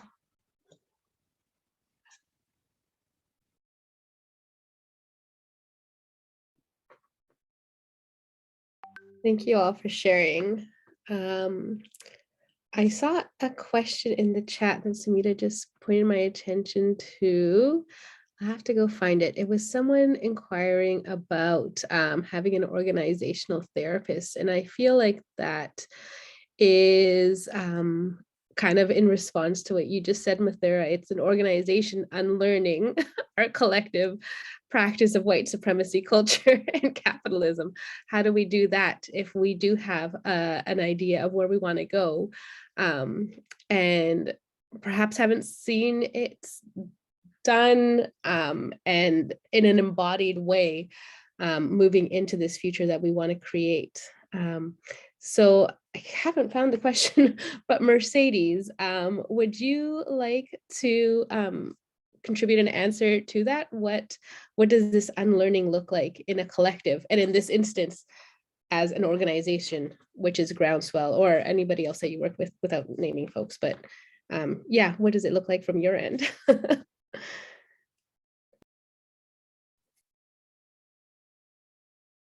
Trying to think of a simple way to say it. I think when we go back, we thread back to what Minnie was talking about being, and maybe others as well, being in relationship. And that the only way that fulsome embodied change that doesn't harm can happen is by being in relationship. And when we do that top-down learning, like trying to force feed in a workshop terms and understandings of the way we're supposed to be, that's not in relationship. It's not meeting people where they're at. And so I see my role at Groundswell as this, I'm someone who can provide space, a holding space to integrate the really beautiful values that Groundswell aspires to, that strives towards, and to help support what that might look like, you know, walking and talking and breathing.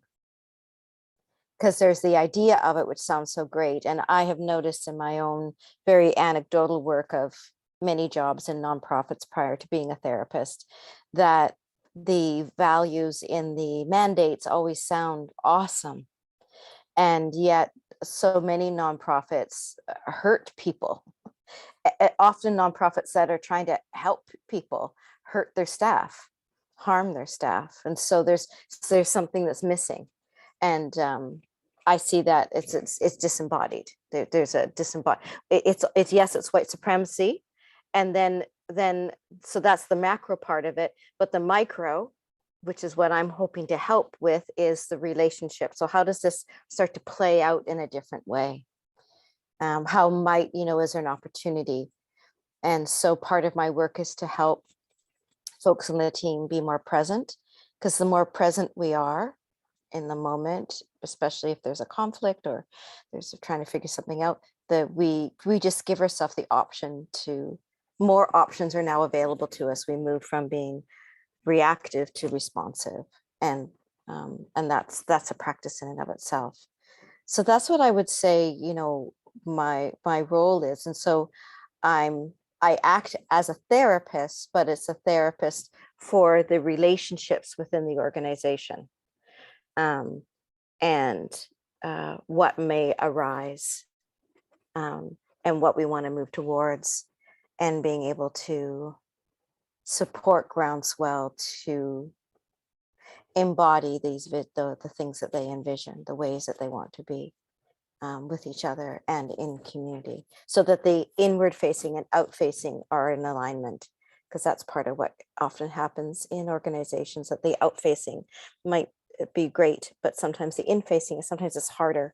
And this isn't a critique, because it happens in many organizations that the in facing, because we get into this work mode of having to do more and put pressure on ourselves, and we are using this model that doesn't actually fit how most humans work. So is that enough? Does that I mean, Samita and Daniela and Paula, does that feel like what it feels like? Because I'd be curious what it feels like on your end as someone in the as folks in the organization. Yeah, I'm relatively new to Groundswell in this position in this way. So I would say that alignment with our values, I think that it's the acknowledgement of knowing that that is where we want to go. Mhm. And the organizational therapist is the person that sits with us and helps us move towards that. Yeah. Sarita and Paula, if you want to add to that. Yeah, absolutely. It feels like we're going into a session right now. Katie just posed a question and we're ready to go. Yeah, it does feel like that's exactly how you outlined it, Mercedes. But that presence piece is really key, because I think when you're in relationship with others and you're doing this work that you really care about, it's easy to get disconnected and think something should go a certain way or be a certain way, and sometimes it doesn't work out that way. But being present with each other has been really helpful, and that capacity building too. So, for example, being present when we were having tech issues for 30 minutes before this, but we were able to work together as a team because we're really learning to communicate. So even something simple like that, we're working on some bigger stuff, but it's all in process. I think also just to point out, as someone kind of like watching this conversation unfold, I think it was Daniela who used this word before, just highlighting the importance of a doula in these situations. And it doesn't have to be like, each movement has one doula. I think we can actually be doulas for each other. Because if you're thinking of like someone giving birth and like breathing and pushing, like you don't have a 360 view of the situation, and you're not in a place where you can afford to have a 360 view of the situation. Something is trying to move through your body and you're in survival mode. And I think that's where we are when we show up in conflict, when we show up in relational tension. And we're either standing so close, like nose to nose to each other, that we can't see each other, or we're standing so far away that we can't see each other. And to have someone who can hold that container, and probably because it is feminized work and it's often unpaid, like we don't think about that as a legitimate role. But I think naming that more and more and allocating resources to it proactively rather than just when you're in crisis is actually a way of like honoring the work of the doula and the people who've been doing it. Again, it's not a new role. People have been doulaing things and people and babies for so long.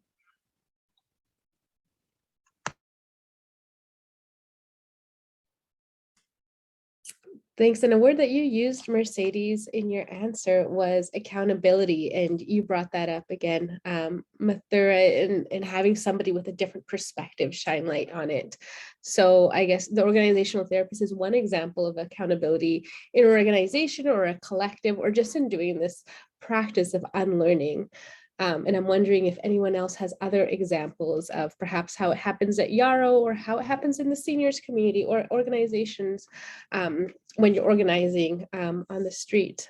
So if you have any that you'd like to share, that would be wonderful, because I think that's an important part that we don't often talk about. It doesn't come up very often, is like, how am I held accountable when I do mess up, and who's there to do it?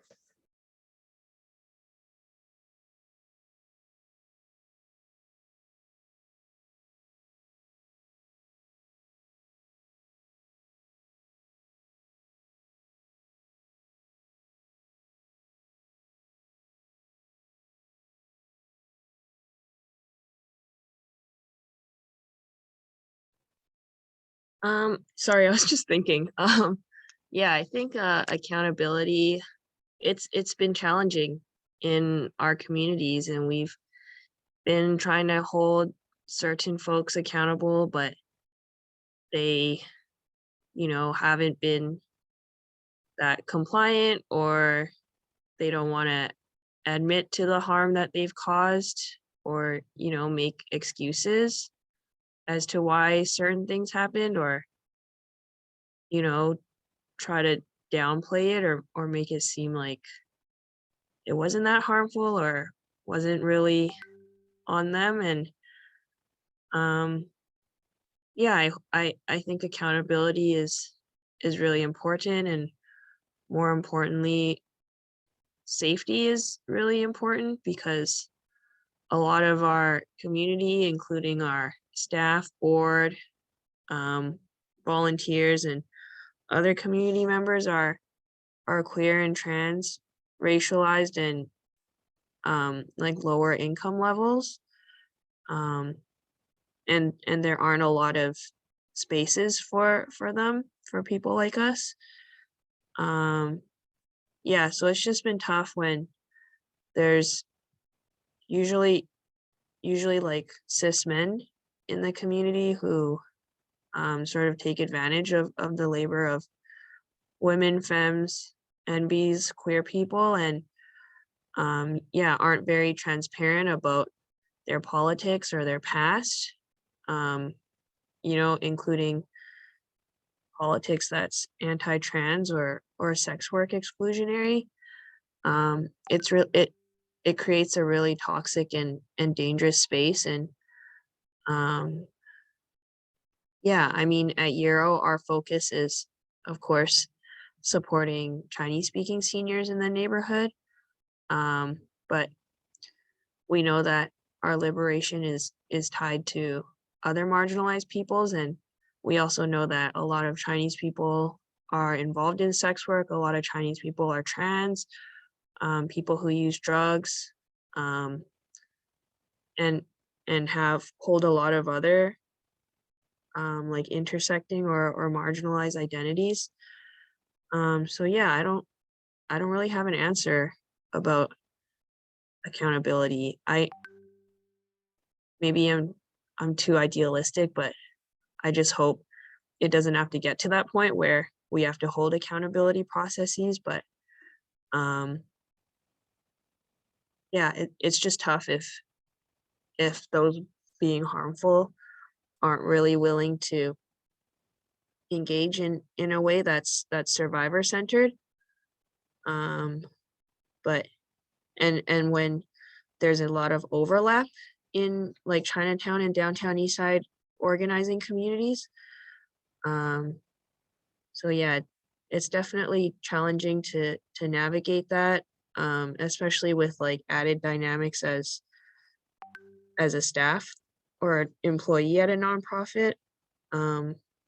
Yeah, so I definitely think it's a big responsibility, and yeah, I'm trying to unlearn all the time, and whether it's like internalized racism, anti-Blackness, and you know, unpacking the privileges that many of us hold, because most of us are of primarily Han Chinese descent.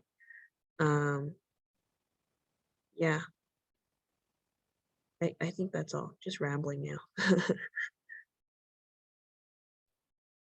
Thanks for that, Bev. I think another thing that's great is to be able to hear other folks process this this thing of accountability, because it is something that a lot of us haven't had the opportunity to experience in a good way. One thing that Mercedes says is strike before the iron is hot. I'm gonna get the expression wrong, is to practice before it comes to crisis mode. And so I know that's something that we try to bring up.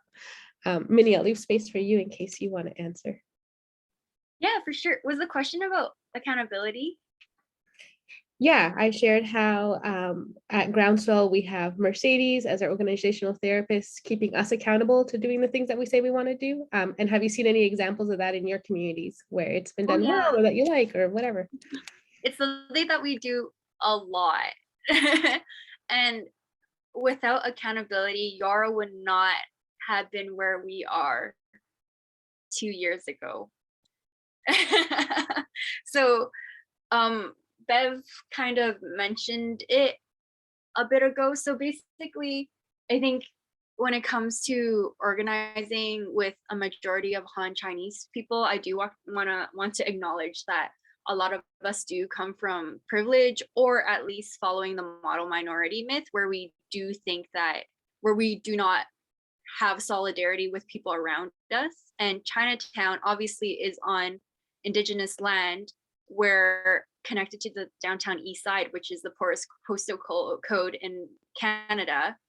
And as Bev said, there's no liberation until we all work together and build solidarity.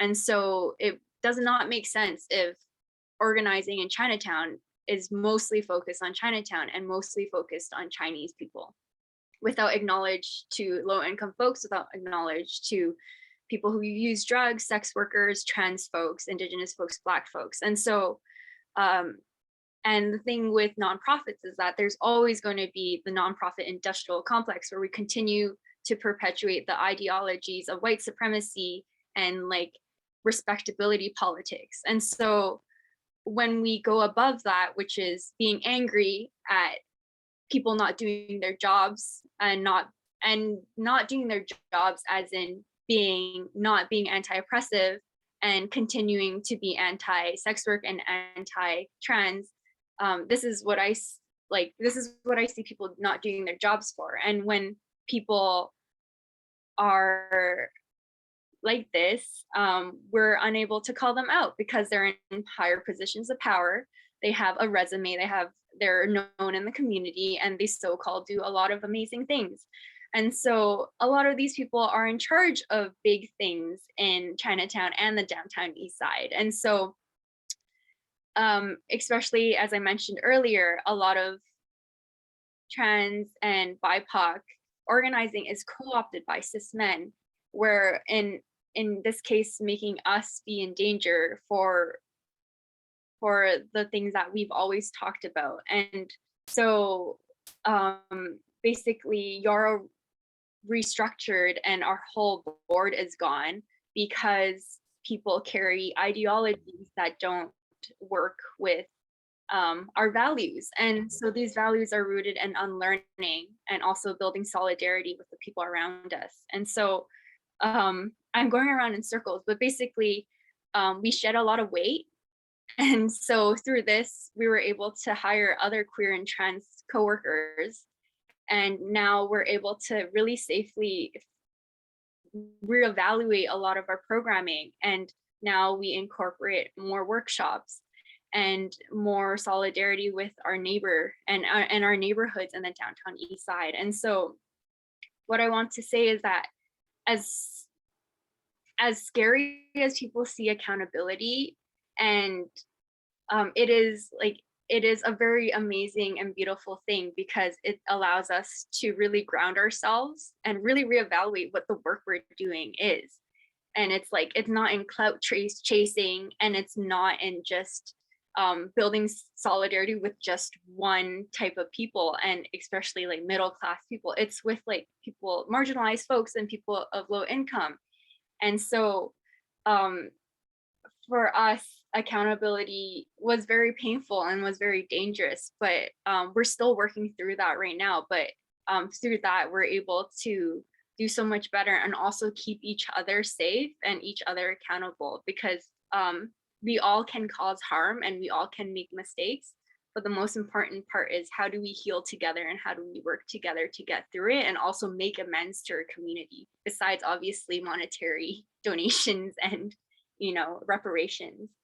Yeah, and so, and also, sorry, I'm talking a lot, like what Mercedes said, you are supposed to stop it when the problem happens. And so because a lot of because I came in a little bit later to this whole situation, I was a little bit disappointed because like the people above me, such as like mentors or people who are older, they've seen all these bad things happen and they just took a step back because they don't want to see it. And also respectability politics. It just looks good that we're not calling each other out, and calling each other out is violent, or, oh, it like dismantles things. But the thing is, if this thing is hurting trans people and sex workers or other people in our community, it should be dismantled.